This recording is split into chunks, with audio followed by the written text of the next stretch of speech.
Então, vou abrir aqui agora para perguntas. A gente ia até fazer o cofre, mas eu achei melhor fazer as perguntas comigo com o Antônio, porque eu imagino que na apresentação do Antônio e na minha, o pessoal tenha muitas perguntas. Então, principalmente no Antônio, que entrou muito no detalhe ali de como a gente faz, de como que funciona ali o nosso dia a dia no Centro de Serviços Compartilhados.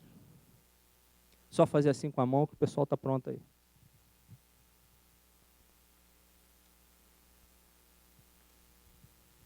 Fui falar que ia para o coffee break e ninguém quer perguntar.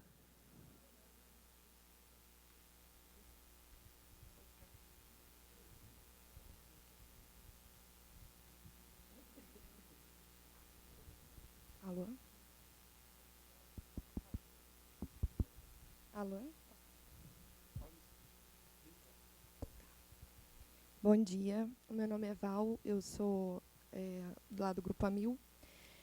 A minha pergunta, na verdade, ela tem aí, passa aí pela apresentação de vocês, que é mais com relação à avaliação de desempenho, né, dos fornecedores, né, tanto lá com relação à questão de negociação né, que foi apresentada na parte do centro compartilhado, e também com relação a esses fornecedores onde vocês têm aí um trabalho de desenvolvimento, né, e como que vocês fazem para medir a avaliação do desempenho deles. Então, o nosso IDF, que é o Índice de Desempenho do Fornecedor, ele é avaliado de 3 em 3 meses, para fornecedor de serviços e materiais, e ele tem 4 dimensões, A, B, C e D. E aquele fornecedor que fica em C e D, ele recebe um plano de ação que ele tem que atuar, e ele não pode receber 2 notas consecutivas D, por exemplo. Bom, assim, em resumo, é isso. Então, se quiser complementar. Na realidade, a gente avalia de forma sistemática a base. A gente não chega a avaliar a base toda de fornecedores porque a gente bota uma linha de corte de nível de relacionamento com a gente por valor, tá? Mas a gente utiliza critérios bastante objetivos, tem uma seção que é basicamente cumprimento de legislação, então isso para a gente é um aspecto absolutamente relevante. Quando a gente está falando de serviço, depois eu falo um pouquinho de como é material, tá? Então, o serviço é cumprimento da legislação e as exigências de normas que nós temos. Depois tem uma parcela que é a questão de cumprimento do contrato, o SLA, que o prestador de serviço como ele está prestando serviço, se está bom ou se está ruim, enfim, uma coisa mais qualitativa. E também tem um aspecto comercial aí de negociação, que é como que está a participação dele em processo, ou seja, nós convidamos eles para processo e ele sempre declina, não participa, ele tem uma pontuação também ruim nesse aspecto. Se ele sempre está participando e é competitivo e tudo mais, a pontuação dele cresce nesse critério, tá? Isso para falar de serviço. Material, a gente consegue medições até mais diretas, porque o material é muito mais transacional. Então, a gente mede, a medida mais importante é o OTIF, que é o On Time in Full, ou seja, se ele está me entregando a quantidade que eu estou pedindo e no prazo que a gente tem combinado, tá?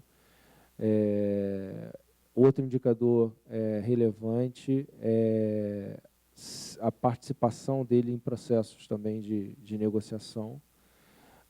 E um ponto que a gente está trabalhando para desenvolver é o quesito qualidade, ou seja, a parte de qualidade em material a gente ainda não está com ela muito bem estabelecida, mas é um critério também relevante, que não adianta ele me entregar na quantidade que eu pedi, no prazo que eu pedi, se ele me entregou, sei lá, um rolamento ou um eixo que está empenado, está com algum tipo de problema, eu não vou conseguir aplicar na minha operação. Então, a gente também está evoluindo para ter, nesse critério, notas de qualidade. E eu acho que o grande segredo do negócio, né, para quem quer implantar isso, num aspecto, disciplina, ou seja, tem que ter uma rotina de avaliação. Não adianta fazer isso só uma vez por ano, porque eu acho isso fica muito frio.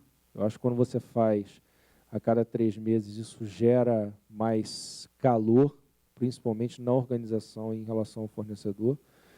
E outro aspecto que eu acho que é muito importante também isso é evolutivo, ou seja, não pensa você que você vai começar já com um mega questionário, com 300 perguntas, que você vai sair dali com uma avaliação super completa do seu fornecedor. Começa simples, que aí você consegue implantar um bom programa de avaliação de fornecedores.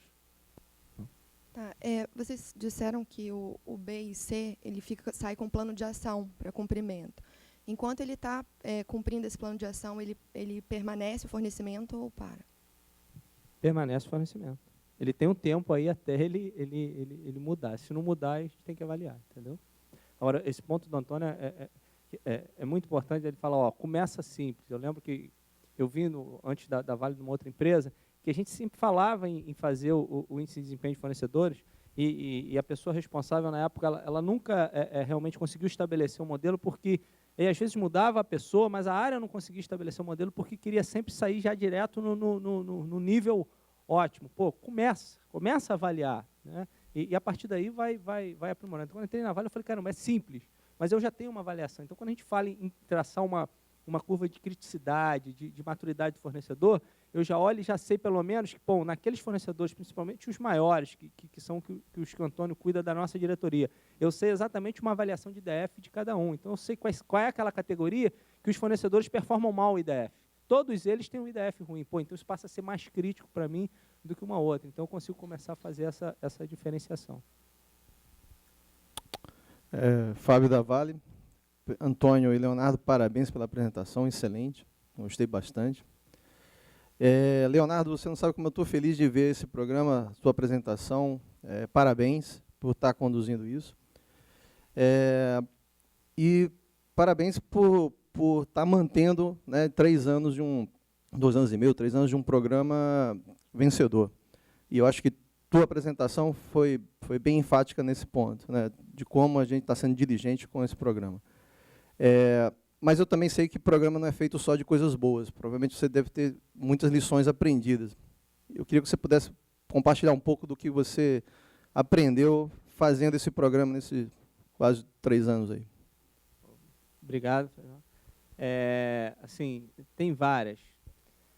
A tua pergunta é muito boa. A primeira a primeira assim, a gente começou o programa com uma visão muito de possibilitar ao fornecedor da Vale de crescer com a Vale e crescer nas regiões onde a gente atua. E muito com a visão de sustentabilidade, né, de suportar esse crescimento sustentável da Vale nas localidades, desenvolvendo as localidades. Em dado momento, eu acho que a gente, até pelo programa ser um programa da Vale, ele é conduzido pela Diretoria de Suprimentos da Vale, mas é um programa da Vale. Então, para vocês terem ideia, o Roger, nas apresentações que ele faz, a última que ele fez tinha 3 slides do programa. Então, ele passou a ser um programa da Vale. Então, a gente passou a seguir uma orientação muito da Vale. Em dado momento, a gente desligou um pouco das necessidades de suprimento imediatas das regiões, as categorias que eu precisava comprar, financiar os fornecedores certos, capacitar os fornecedores certos. Não é só capacitar todos os fornecedores daquela região, porque você causa até frustração. Imagina você investir num fornecedor ou capacitar ele, se na frente você não vai ter demanda para ele, né? Então, assim, eu acho que o ponto capacita, desenvolve, investe naquele fornecedor que você sabe que você vai ter demanda, ou que outras grandes empresas da região vão ter demanda para ele, porque aí você vai no ponto certo. O outro é a divulgação. O começo do programa, a gente demorou a entender a importância da divulgação. Então, eu vou dar um exemplo para vocês. No começo, a gente divulgava e as pessoas não usavam o produto, a gente conversando com a nossa área de comunicação, e com a Valer, que é a área de RH da Vale, eles disseram o seguinte: pô, esse programa precisa sair mais na mídia. Vamos tentar mostrar para o pessoal, para os jornais e tal, o que a gente tem aqui para ver se eles compram. Porque aí eles deram um exemplo para a gente. Eles falaram assim, a Vale tem uma parceria com a Casa do Saber, que é uma casa muito conhecida, e tem vários cursos para os funcionários da Vale. Então, você pode ir lá fazer gratuito. E são cursos até caros, mas a Vale paga para o funcionário ter isso gratuito. E a Vale já estava pensando em terminar a parceria, porque apesar da gente ter quase 60 mil funcionários, ninguém usava aquilo. Até que alguém teve uma ideia e falou o seguinte: bom, vamos divulgar na mídia? Então lançaram uma notinha no Globo de domingo, no jornal, cursos da Vale do Saber para o funcionário da Vale. Você, pô, vale divulgar na mídia? Eu já divulgo na intranet, eu já divulgo. Mas aí, quando lançaram na mídia, começou a ter procura. E aí foram entender o motivo, o que acontece? O vizinho do funcionário viu. Aí falou para ele, rapaz, que curso bom, Casa do Saber, curso excelente, vocês têm lá na Vale gratuito, né? Aí o cara pum, começa a usar. E aí começou a funcionar assim com os fornecedores. Quando a coisa começou a ir para a mídia, um fornecedor cutucando o outro, aí a gente viu a utilização dos produtos, né, a plataforma de capacitação, não sei se eu falei, mas a gente já teve mais de 3.000 acessos nos cursos. Então, assim, a comunicação é muito importante nesse tipo de programa.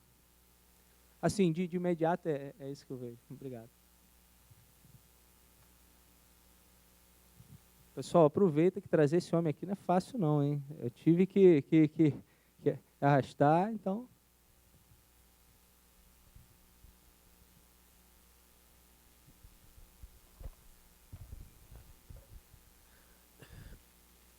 Bom dia, Léo. Bom dia, Antônio. João Marcelo, da Web. Antônio, a pergunta para você. Primeiro, eu queria te dar os parabéns pela apresentação. É uma apresentação bastante completa e detalhada, coisas que todo mundo que é de suprimento sabe que tem que fazer, mas nem todo mundo consegue estruturar tão bem como vocês conseguiram no CSC.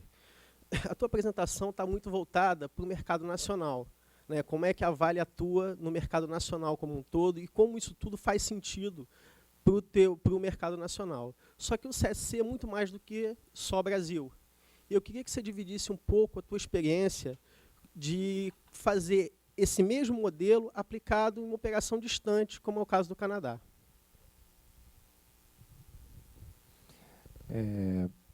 Bom, na realidade, o modelo ele é absolutamente replicável e ele não foi invenção nossa, ou seja, ele é uma coisa de mercado, né? A grande dificuldade que se tem na realidade, por mais que no Canadá seja uma empresa Vale também, ou seja, uma empresa que nós adquirimos, são basicamente barreiras culturais, né? E é muito interessante o que a gente vem enfrentando, ou seja, quando nós chegamos lá, eles não tinham absolutamente estruturação nenhuma na área de compras, ou seja, boa parte das compras eram feitas de maneira spot, muito pouco se comprava em contrato, e a relação com os fornecedores era uma relação muito pouco formal, por incrível que pareça, né? De tal forma que você não tinha nem claro critérios de nível de serviço, ou mesmo coisas muito básicas que se de fato eu já te paguei aquele fornecimento que você me mandou, né? Então, a gente de fato está perseguindo implantar esse processo lá, esse modelo lá. A gente está começando por material, que é mais simples, né? Material você consegue, por part number, por codificação, você consegue já trazer um padrão nesse negócio e aí basicamente a estratégia inicial nossa lá não é nem muito sofisticada, é consolidar e para a gente começar a medir, começar a entender de fato como o mercado se comporta, né? Ao invés de eu me relacionar, sei lá, em Sudbury, que a gente tem a maior mina lá no Canadá, ao invés de eu me relacionar com todos os fornecedores, todos os dealers da região para me fornecer, por exemplo, pipes ou rolamentos, enfim, outros itens, que era a política anterior, a gente está fazendo um trabalho, ok, eu faço o bid, faço o sourcing aqui na região, vou contratar o fornecedor da região, mas eu não vou contratar de todo mundo, eu vou contratar de um ou dois e eu quero que seja daquele que está me dando o melhor preço, a melhor condição. E aí o interessante é, em princípio você fala assim, poxa, o que você está mudando, Antônio? Para o usuário, nada. Assim, ele está recebendo do fornecedor que é da região, o material que eles já compravam, não estou mudando nada. E a gente enfrenta resistência, né? Resistência porque a gente está fazendo esse processo do Brasil, ele acha que a gente não entende quais são as necessidades que eles têm lá. Vem uma discussão toda, poxa, a gente não está tendo mais o serviço, vocês estão comprando de outro lugar, vocês estão comprando de outro fornecedor que não é aqui da região, eles têm uma preocupação muito forte com isso.